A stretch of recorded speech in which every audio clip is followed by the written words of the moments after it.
आप सब लोग सही होंगे, स्वस्थ होंगे, कोरोना से आप बचे हुए होंगे। डू टेक केयर, अभी कोरोना पूरी तरह से खत्म नहीं हुआ है। तो आज इस वीडियो में हम लोग बात करेंगे अनएक्सप्लेन्ड इनफर्टिलिटी के बारे में, जहां सारे टेस्ट नॉर्मल है और फिर भी बच्चा नहीं हो रहा है। उससे पहले अगर आप कंसल्ट करना चाहते हैं हमारे सेंटर में ओरिजिन आईवीएफ में, तो नंबर नीचे दिया हुआ है, उस नंबर पे आप अपॉइंटमेंट ले सकते हैं। हमारे एड्रेसेस नीचे आपको डिस्क्रिप्शन बॉक्स में मिल जाएंगे।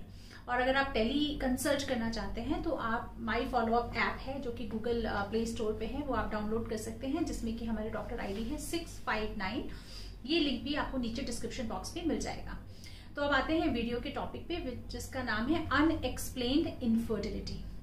सो अनएक्सप्लेन्ड इनफर्टिलिटी बहुत ही फ्रस्ट्रेटिंग प्रॉब्लम है, और सिर्फ पेशेंट्स के लिए फ्रस्ट्रेटिंग नहीं है, डॉक्टर्स के लिए भी इक्वली फ्रस्ट्रेटिंग है। इसका मतलब क्या होता है? इसका मतलब होता है कि एक कपल हमारे पास आया जो कि 2 साल, 3 साल, 4 साल हो गए हैं शादी को, और प्रेगनेंसी नहीं हो पा रही है, और दुनिया भर के सारे टेस्ट नॉर्मल हैं, और उसके बावजूद प्रेगनेंसी नहीं हो पा रही है। तो पहले तो मैं ये बताना चाहूंगी कि ऐसे पेशेंट्स का ट्रीटमेंट सबसे ज्यादा डिफिकल्ट है। जहां हमें कारण ही नहीं मिल पाया, वहां इलाज थोड़ा सा मुश्किल हो जाता है, और सबसे ज्यादा नेग्लेक्टेड होते हैं ये पेशेंट, और सबसे ज्यादा डिलेड ट्रीटमेंट होता है। क्योंकि पेशेंट एक तो खुद सोचता है कि जी मैं नॉर्मल हूँ, नॉर्मल हो जाएगा, नॉर्मल हो जाएगा। ऊपर से दुनिया भर के लोग अगल बगल में सब कहते हैं सब नॉर्मल है, नॉर्मल हो जाएगा, और बहुत सारे डॉक्टर्स भी यही कहते हैं। हमें इस गलतफहमी में नहीं रहना है। ये एक फ्रस्ट्रेटिंग प्रॉब्लम है जिसका प्रॉपर इलाज होना चाहिए। तो अब आते हैं टेस्टों पे। क्या टेस्ट हैं जो हो जाने चाहिए कि इससे पहले हम कहें कि भाई हाँ और कोई टेस्ट नहीं बचा और ये पेशेंट अनएक्सप्लेन्ड इनफर्टिलिटी से सफर करता है। तो यस, जैसे बच्चा होने के लिए क्या चाहिए? हस्बैंड के स्पर्म्स नॉर्मल होने चाहिए, ठीक है। लेडी में यूट्रस नॉर्मल होना चाहिए, जो एक सिंपल अल्ट्रासाउंड से बताया जा सकता है। एग बनना चाहिए, सो ओवुलेशन स्टडी में हमें दिख रहा है कि एग बन रहे हैं। ट्यूब्स नॉर्मल होनी चाहिए, ट्यूब्स का या तो एक्सरे या तो लैप्रोस्कोपी करके कंफर्म होना चाहिए कि ट्यूब्स बन रही हैं। सो लेडी का यूट्रस नॉर्मल है, ट्यूब्स नॉर्मल है, एग बन रहा है, मेंस्ट्रुअल साइकिल बिल्कुल रेगुलर है, हस्बैंड के स्पर्म बिल्कुल नॉर्मल है, और उनकी सेक्सुअल हिस्ट्री बिल्कुल नॉर्मल है ना, कोई इंटरकोर्स की प्रॉब्लम भी नहीं है, एंड रेगुलर इंटरकोर्स है। ऐसा नहीं है कि फ्रीक्वेंसी बहुत कम है, at least 2 to 3 times per week की इंटरकोर्स की फ्रीक्वेंसी है, और साल भर से भी ज्यादा रेगुलर अनप्रोटेक्टेड इंटरकोर्स के बावजूद अगर प्रेगनेंसी नहीं हो रही है, देन वी से कि ये पेशेंट अनएक्सप्लेन्ड इनफर्टिलिटी से सफर करता है।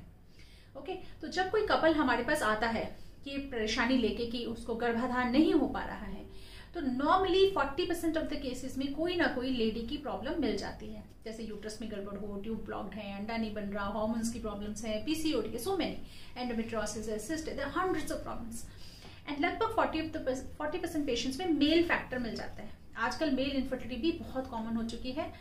तो लगभग 40% इनफर्टिलिटी पेशेंट्स हमारे मेल फैक्टर के होंगे, जिसमें या तो स्पर्म काउंट कम है, या मोटिलिटी कम है, या इजैकुलेशंस की प्रॉब्लम है, इरेक्शंस की प्रॉब्लम है, या स्पर्म काउंट 0 है, ठीक है। लेकिन बाकी बचे हुए 10 to 20% पेशेंट्स ऐसे होंगे जहां सारी रिपोर्टें नॉर्मल होने के बावजूद प्रेगनेंसी नहीं हो रही है, 10-10 साल, 20-20 साल नहीं हो पा रही है। तो अब ये समझना है कि क्यों होता है, क्या कारण है अनएक्सप्लेन्ड इनफर्टिलिटी का। टेस्ट तो सब नॉर्मल बता रहे हैं, टेस्ट नॉर्मल बता रहे हैं, लेकिन इसका मतलब ये नहीं है कि सब कुछ नॉर्मल है, क्योंकि हमारी साइंस अभी माइक्रोस्कोपिक लेवल पे नहीं पहुंची है। बहुत सारी चीजें जो माइक्रोस्कोपिक लेवल पे जरूरी होती हैं बच्चा होने के लिए, वो हम टेस्ट कर ही नहीं सकते, हमारे पास वो टेस्ट ही नहीं है साइंस में। जैसे हम फॉलिकल तो देख रहे हैं, जो पानी से भरा हुआ एक गुब्बारा है जो हम अल्ट्रासाउंड में देख रहे हैं, लेकिन उसमें अंडा है या नहीं उसका कोई टेस्ट नहीं है, बिकॉज एग तो माइक्रोस्कोपिक होता है, ना आप उसे अल्ट्रासाउंड से देख सकते हो, ना आप उसे नेकेड आई से देख सकते हो। तो हम सिर्फ फॉलिकल देख रहे हैं, उसके बेस पे हम कह रहे हैं एग बन रहा है, ठीक है। देन उसके बाद एग रप्चर हुआ, फॉलिकल रप्चर हुआ, और एग ट्यूब में गया या नहीं, ट्यूब ओपन तो है, but what about their relationship, tube और ओवरी की रिलेशनशिप कैसी है, क्या ट्यूब ने उस एग को कैच किया, ट्यूब की मूवमेंट्स कैसी हैं, ट्यूब के फिम्ब्रिया कैसे हैं, तो वो एग ट्यूब में पहुंचा या नहीं, देयर इज नो टेस्ट, हम टेस्ट नहीं कर सकते। सिमिलरली स्पर्म नॉर्मल दिख रहे हैं देखने में, इंटरकोर्स नॉर्मल है, लेकिन वो स्पर्म ट्यूब तक पहुंचे या नहीं, हमें क्या पता, we can not test it, so we can't test it, right. जो एग रिलीज हुआ, जो ट्यूब में पहुंचा, उसकी क्वालिटी कैसी है, एग की क्वालिटी का टेस्ट नहीं किया जा सकता। एग और स्पर्म मान लेते हैं कि ट्यूब में पहुंच गए, और मान लेते हैं कि ट्यूब एग की क्वालिटी भी ठीक है, पर वो फर्टिलाइज हुए या नहीं, we have no test to prove that in the body, right. Sperms में वो एंजाइम है या नहीं जिससे कि वो एग को पेनिट्रेट करता है फर्टिलाइजेशन के लिए, एग का शेल हार्ड तो नहीं है, इसका कोई टेस्ट नहीं है। अगर फर्टिलाइजेशन भी हो गया और भ्रूण बन गया है ट्यूब में, पर ट्यूब उस बच्चे को जो भ्रूण बना है उसको खाना पीना देने में सक्षम है कि नहीं। 5 दिन के लिए उस भ्रूण को ट्यूब में पलना होता है, तो वो ट्यूब खुली तो है लेकिन उसका फंक्शन नॉर्मल है कि नहीं, वो उसको भ्रूण को सपोर्ट कर पा रही है नहीं, इसके लिए हमारे पास कोई टेस्ट नहीं है।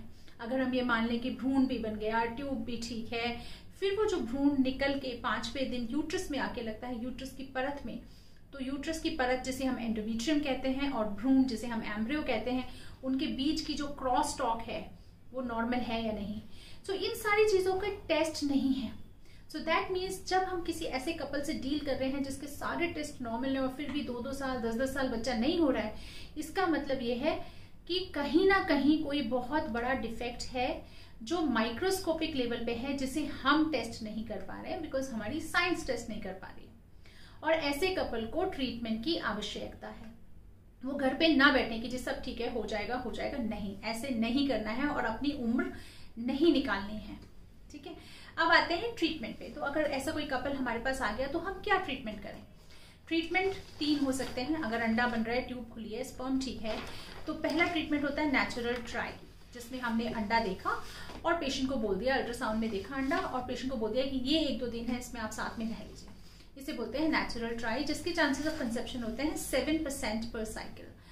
सेकेंड ट्रीटमेंट होता है इंट्रा यूट्राइन इंसेमिनेशन और IUI, जिसमें कि हम फॉलिकुलर स्टडी के थ्रू अंडा बनाया, खाने की गोली दी जाती है थोड़े से ज्यादा एग्स बनाने के लिए, 1 या 2 2 या 3 एग्स बनाने के लिए, ताकि हम एग के थोड़े से नंबर को बढ़ा सकें, ताकि चांसेस ऑफ प्रेगनेंसी बढ़ सके। वो बनाने के बाद अल्ट्रासाउंड में कंफर्म करने के बाद हस्बैंड लैब में स्पर्म देते हैं। उन स्पर्म्स को वॉश करके अच्छे वाले स्पर्म लेके हम एक छोटी सी प्लास्टिक नली से यूट्रस में डाल देते हैं, जिससे एग और स्पर्म के मिलने के चांस बढ़ सके।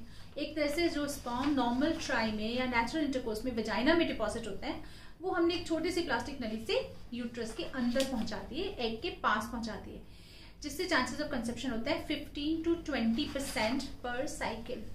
ओके, 15 to 20% पर साइकिल, 100% चांसेस इससे नहीं होते। ठीक है, and the third treatment is test tube baby. Test tube baby means हमने बहुत सारे एग बनाए लेडी के, इंजेक्शंस के थ्रू उन एग्स को अल्ट्रासाउंड के थ्रू बाहर निकाल लिया और उनको फर्टिलाइज करा के हमने बेबी बाहर बनाया। जो काम शरीर में ट्यूब में होता है वो काम हमने लैब में किया और वो भ्रूण बना के हमने बच्चेदानी में डाल दिया, जिसे हम कहते हैं टेस्ट ट्यूब बेबी, जिसकी चांसेस ऑफ सक्सेस होते हैं around 40 to 50% depending upon the patients as.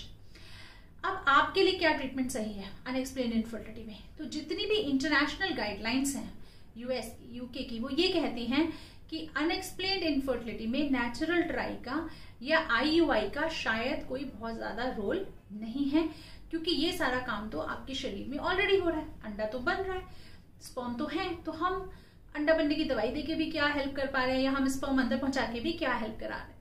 तो बहुत सारी स्टडीज ऐसी हुई हैं जिसमें ये देखा गया है कि पेशेंट्स को नेचुरल ट्राई पे छोड़ दिया गया 2-3 साल के लिए, 2 साल के लिए, और कुछ पेशेंट्स को हमने IUI के लिए लिया। Similar number of patients conceived in both the treatment groups. Okay, तो ये भी कहा जाता है कि अगर पेशेंट की उम्र कम है और उसका AMH ठीक है, नंबर ऑफ एग्स ठीक है, जिसे ओवेरियन रिजर्व कहते हैं, तो आप 1-2 साल के लिए पेशेंट को सिर्फ एक फ्रीक्वेंसी ऑफ इंटरकोर्स बता के छोड़ सकते हैं कि आप हफ्ते में 2-3 दिन साथ में रह लीजिए और कोई इलाज मत कीजिए। ठीक है, तो अगर उसमें भी पेशेंट कंसीव नहीं होता एक्सपेक्टेंट मैनेजमेंट में, तो सीधे सीधे IVF ICSI के लिए लीजिए, सिंपल IVF के लिए भी नहीं, IVF ICSI के लिए। ठीक है, ये है जो इंटरनेशनल गाइडलाइंस है। बट इंडिया में हम लोग 1 या 2 IUI जरूर करते हैं IVF करने से पहले, and there are controversies about it. बाहर भी हैं कंट्रोवर्सीज, बाहर भी शायद स्ट्रेट अवे IVF के लिए नहीं लेते हैं, वो साइंटिफिक डिबेट चलती रहेगी। सो हम लोग 1-2 बार नेचुरल ट्राई करवाते हैं, नहीं हुआ तो IUI करते हैं, नहीं हुआ तो IVF ICSI के लिए लेते हैं। So what is ICSI? अब आप पूछेंगे कि ICSI क्या है? तो ICSI जैसे हमने पहले भी बताया था, ICSI का मतलब होता है फर्टिलाइजेशन करने का तरीका, जिसमें हम एक एग के अंदर एक स्पर्म को इंजेक्ट करते हैं, मतलब हमने फर्टिलाइज करा दिया। तो अगर स्पर्म काउंट नॉर्मल है तो हम ICSI क्यों कर रहे हैं, हम IVF क्यों नहीं कर रहे हैं? ठीक है, उसका कारण ये है क्योंकि इनफर्टिलिटी अनएक्सप्लेन्ड है, तो हमें नहीं पता कि डिफेक्ट किस लेवल पे है। हो सकता है डिफेक्ट फर्टिलाइजेशन के लेवल पे हो सकता है एग का शेल हार्ड हो सकता है स्पर्म में एंजाइम ना हो फर्टिलाइज करने वाला, तो अगर हमने उसको सिंपल आईवीएफ पे छोड़ दिया पेशेंट को, तो पता लगा हमने एग और स्पर्म मिलाए और अगले दिन एक भी बेबी नहीं बना। इसलिए अनएक्सप्लेन्ड इनफर्टिलिटी में इक्सी करना होता है। किसी के अगर ज्यादा एग्स मिल जाए तो ऐसा किया जा सकता है कि आधे एग्स का आईवीएफ कर दें हम और आधे एग्स का इक्सी कर दें, बट इक्सी करना होता है। ओके, तो आई होप आपकी बहुत सारी क्वेरीज अनएक्सप्लेन्ड इनफर्टिलिटी के कारणों और इलाज के बारे में क्लियर हो गई होंगी। मेरा सिर्फ एक मैसेज है इस वीडियो से कि अगर सारी रिपोर्टें नॉर्मल हैं तो हम ज्यादा चिंतित हैं आपके लिए, और आप भी अपना समय व्यर्थ न करें, लोगों के उसमें ना आए कि सब नॉर्मल है, हो जाएगा। नहीं, किसी भी इनफर्टिलिटी ट्रीटमेंट की सक्सेस सबसे ज्यादा आपकी उम्र पे डिपेंड करती है। जितने यंग लेडी होगी उतनी ज्यादा सक्सेस होगी।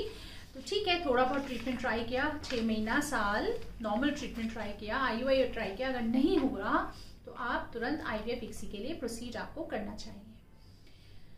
आई होप आपको काफी क्वेश्चंस का अपने आंसर मिल गया होगा।